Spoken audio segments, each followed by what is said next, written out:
So we have here again the conversion specifications. Last time we discussed them, how to use conversion specifications inside scanf and printf. So recall again that you can use this inside scanf function and inside printf function. So say for example, when using conversion specifications inside scanf, remember to always use only the %C for character, %D for integer or %I for integer, also %F for float and %LF for double. So again, this is for type character, type integer, this is type float, and this is for type double. So say for example, you're going to input a value for variable x. So you have here %x, memory address of x. You always put that as a prefix before the variable when you use the scanf, okay? And if x is type character, you would say or write here %C. Because x is type character, you would use that conversion specification. You should add no other features, just %C, okay? The original conversion specification, not %6C. No, that is not allowed in scanf. This added features here like telling how many spaces to display and telling how many decimal places to display, how many spaces like 6 spaces and 2 decimal places. These features are only to be used for printing. So you use that only inside printf function, not inside scanf. So again, inside scanf, what we are going to use as conversion specifications, only this, the original raw conversion specification, %C for character, %D for integer or %I, %F for float, and %LF for double. Okay, you are not allowed to use this one in scanf like %6.3F and say x is declared as a floating point variable. You are not allowed to use that, the 6.3, because that is only for printing or for displaying. You should use that feature only inside printf, not inside scanf. So inside scanf, you will just write %f, okay? But in printf, inside printf, you want, say for example, to display the value of x on the monitor or on the screen, you could say %10.3f.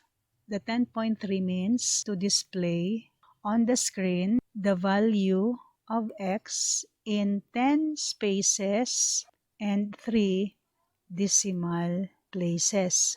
Say for example, you have printf, the value of x is %10.3f, then output x. So in here, you display the value of variable x. So example, x is equal to 215.1674. So on the monitor or on the screen, what is the output?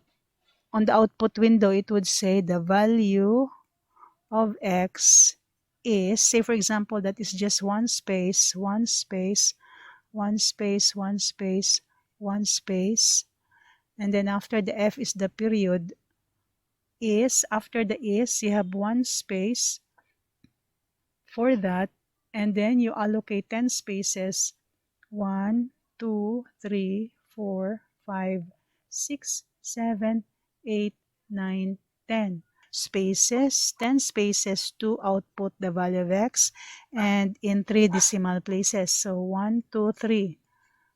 So what will be the output in here? It would be 7, 6, 1, point.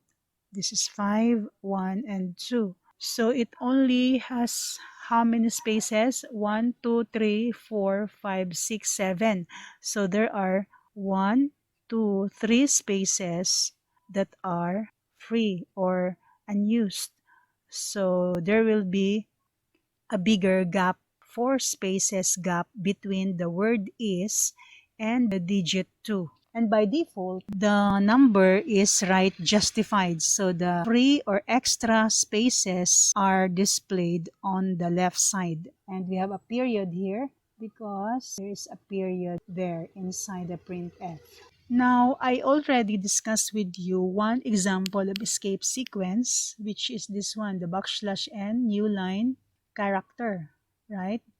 There are still others. So aside from the new line character \n, we have \b, \a, and all of this. Okay, so you try to use this in your program so that you can see what will happen or what are the effects of these escape sequences.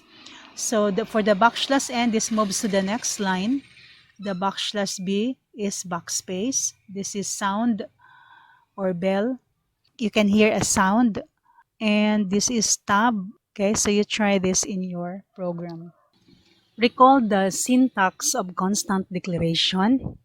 It is simply, as we have demonstrated before, this symbol and then the keyword define, and then one or more spaces. Normally that's only one space, and then the constant name, which is a valid identifier, and then one or more spaces, but normally again it is just one space, followed by the constant's value. So examples we have here are this: define max to be equal to 20. So in your program, you could use max instead of 20. And then you can define this identifier true to be 1 and define false to be 0. So max, true, false are constant type integers because the values are integers. And ans is a character type because that is a character value. And str is a string constant. Okay, so str is a string constant. This is character constant. This is integer constant, and integer constant. So you could declare any type. It could be a string, character, integer, float, double. And also take note that the constant declaration does not end in semicolon. Okay, it's not terminated by semicolon like what we normally do with statements like printf, scanf, some formulas. Okay, that is not terminated again by semicolon. And the reason for that is since constant declaration is not part of C, a separate C preprocessor translate these lines to machine language.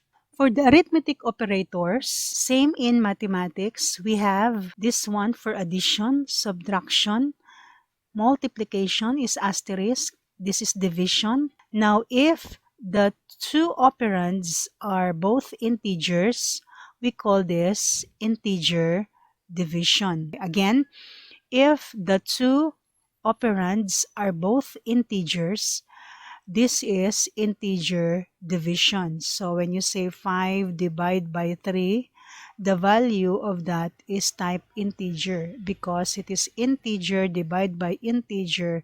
The result is integer type.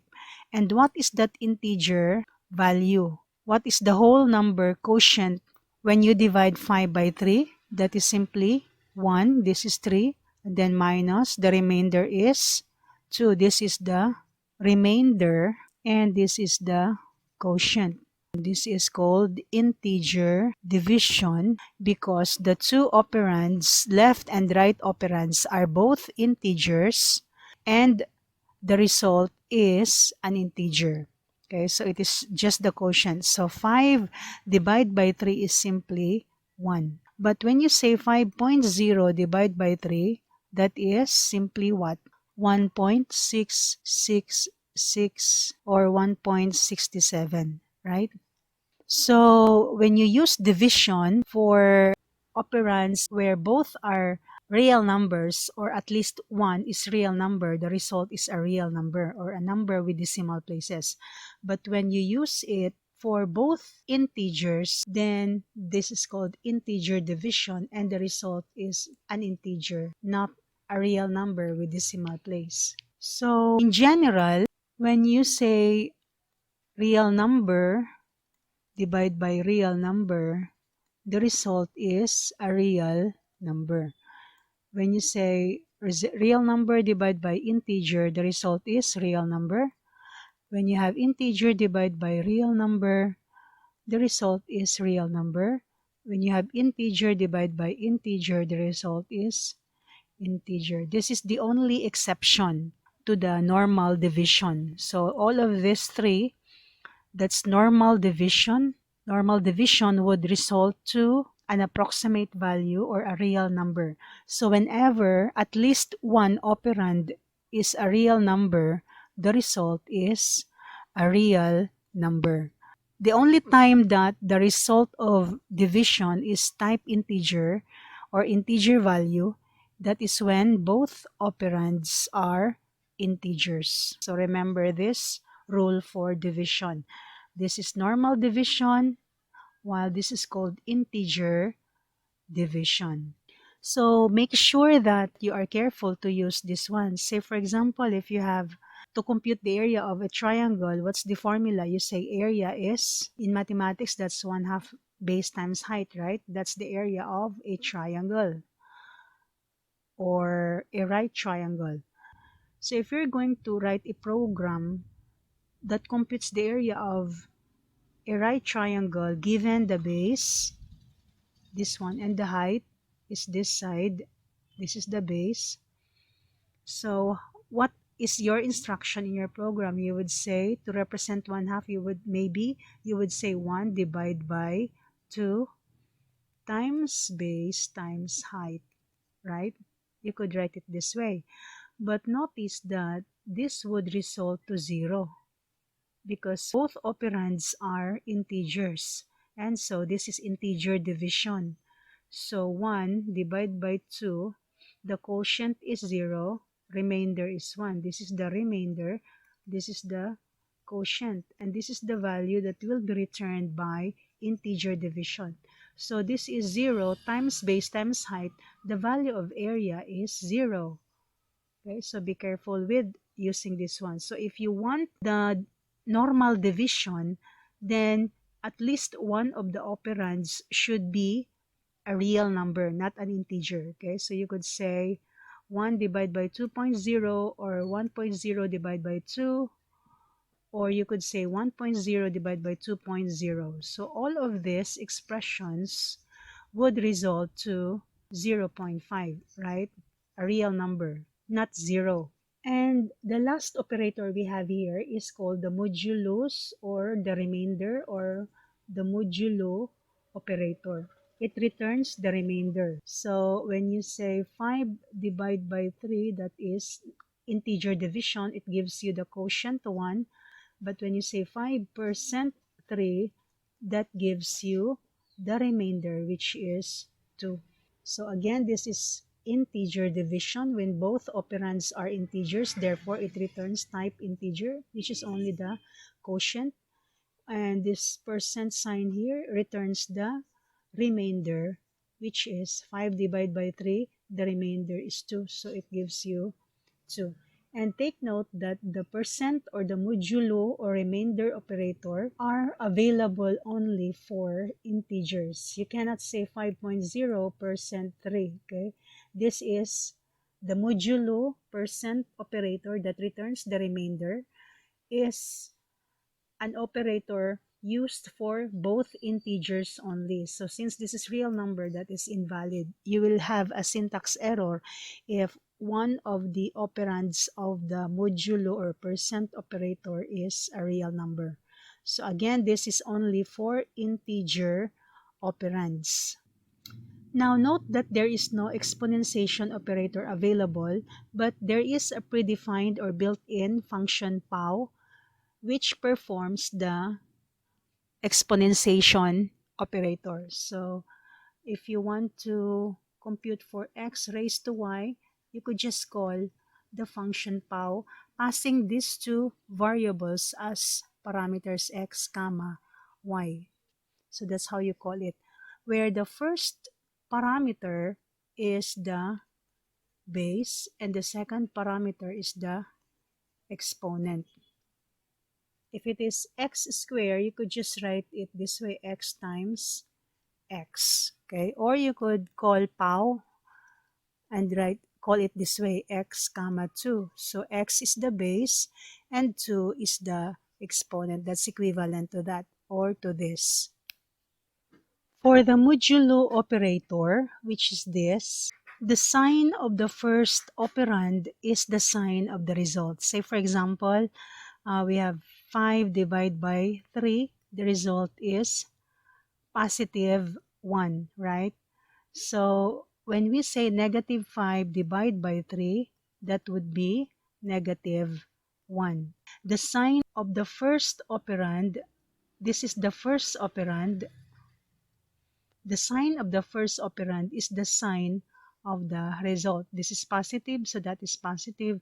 This is negative, so that is negative. Next set of operators is the relational operators. We have discussed this already when we discussed flowchart, but let's just revisit this relational operators and logical operators. This is the less than. This is the less than or equal. This is the greater than. This is the greater than or equal. This is the equality, which consists of these two symbols. The equal symbol side by side, no space in between. Okay, this is the equality operator. And this is the not equal, no space in between, no space in between. When there are two symbols in the operator, there is no space in between. For the logical operators, this is the and this is the or, and this is the not. Again, for operators with two symbols, there is no space in between. We don't need to discuss the truth table of this because we have discussed this already when we discuss about flowchart.